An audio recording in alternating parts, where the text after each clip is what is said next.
এর জন্য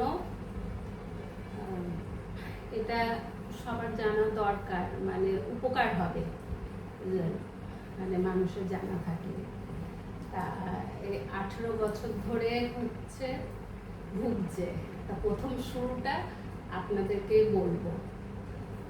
2008 সালের প্রথম দিকে ইলেকশন ছিল, মুর্শিদাবাদে ডিউটি পড়েছিল।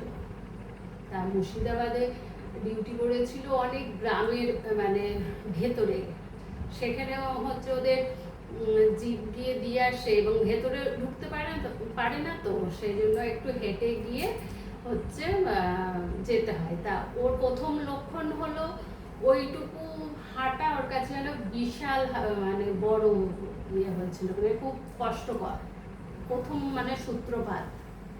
তারপরে বাড়িতে আসে, হচ্ছে খাওয়া কমে যায়, 6টা রুটি খেত, তারপরে সেটা 4টে হলো, তারপরে সেটা 2টো হলো। তা এরকম করে মানে যেরকম আমরা ভাবি যে হয়তো এটা শরীর খারাপ, ঠিক হয়ে যাবে, এই করে দেখা গেল যে মানে ভালোর দিকে নয়, খারাপের দিকেই যাচ্ছে। তারপরে ডাক্তারের কাছে যাওয়া হলো। তখন আমি তো ভাবতেই পারিনি যে এমনি সাধারণত যেরকম লোকের শরীর খারাপ হয় সেরকম। ডাক্তারের কাছে যাওয়াতে ওকে পরীক্ষা করতে দিল। ও একাই পরীক্ষা করতে গিয়েছিল। কোথায় জানো? পার্ক স্ট্রিটে পরীক্ষা করতে দিয়েছিল। যে পরীক্ষাগুলো করতে দিয়েছিল সেগুলো পার্ক স্ট্রিটেই হয়। তা দমদম পর্যন্ত গিয়ে আর যেতে পারিনি, ওখানেই শুয়ে পড়েছিল। তারপরে বাড়িতে আসলো। আমার সেই দিন আমি আর কি মানে বুঝতে পারলাম যে ওর মানে খুবই শরীর খারাপ। তখন সেই আমার বড় ননদকে জানালাম।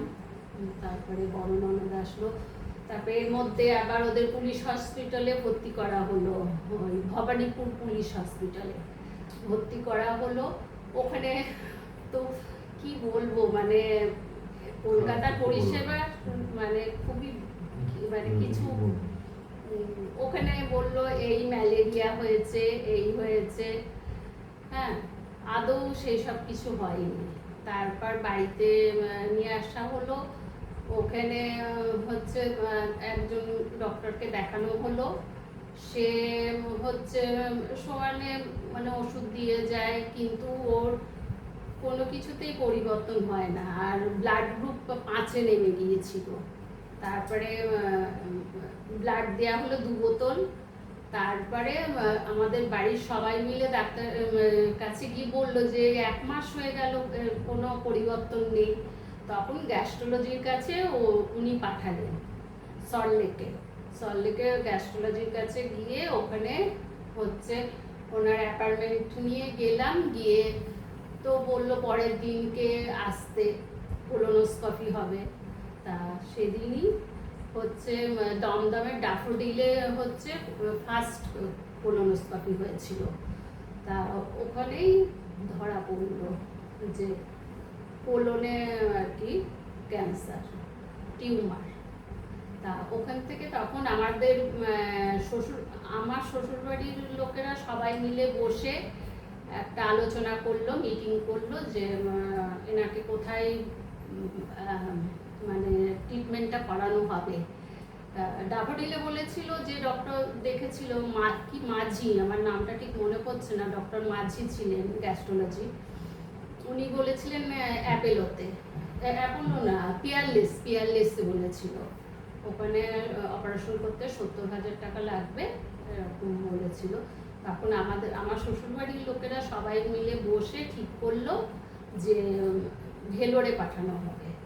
তখন ভেলোরে আমরা আসলাম 8 সালের আগস্টের 7 তারিখে আসলাম। আর ওই আমরা ফ্লাইটে এসলাম, মানে এতটাই শরীর খারাপ, ট্রেনে আসার মতন তখন ছিল না। তা ফ্লাইটে এসলাম, তখন মানে সঙ্গে সঙ্গে এত অবস্থা খারাপ, মানে ভর্তি নিয়েছে। ভর্তি নেওয়ার পর আর অপারেশন হলো 14ই আগস্ট অপারেশন হলো। তারপরে ওটা তো গেল 9 সালে আবার অপারেশন হলো, মানে ডক্টরের কোনো একটা ভুলের কারণে আবার ইয়েতে 9 সালে হলো। আর আমরা পুরো 1 বছর হচ্ছে আমরা ভেলোরে ছিলাম, মানে পুরো হচ্ছে অপারেশন হলো, তারপরে ওদের মিটিং হলো, অঙ্কোলজি দেখানো হলো, হচ্ছে 24খানা কেমো চললো, সব করে তারপরে আমরা 1 বছর পর বাড়ি গেছি। এই মানে সেই থেকে আজ পর্যন্ত চলছে। আর পুরো একটা শিশুকে যেইভাবে রাখতে হয় ঠিক সেইভাবেই রাখি আপনাদের আশীর্বাদে। এই চলছে। আর রিটায়ার করেছে ক বছর হলো? 6 বছর হলো রিটায়ার হয়েছে। ভালোভাবে যাই হোক রিটায়ারটা করতে পেরেছে। আর অফিসেও মানে প্রত্যেকে মানে সহযোগিতা করেছে। অফিসে প্রত্যেকজন মানে ওনাকে ওই প্রচণ্ডভাবে ভালোবাসতেন, বাসে এখনো কথা বলে ফোনে। এইভাবে চলছে আর কি। তা আমি যত সহজে বললাম তত সহজে জিনিসগুলো হয়নি। খুবই সেই সময় আমি কিছুই চিনতাম না, কিছুই বুঝতাম না। তারপরে আস্তে আস্তে আস্তে আস্তে এখন আমি যাই হোক মানে সব বুঝে নিয়েছি, চিনে নিয়েছি। আর আপনাদের সবার আশীর্বাদ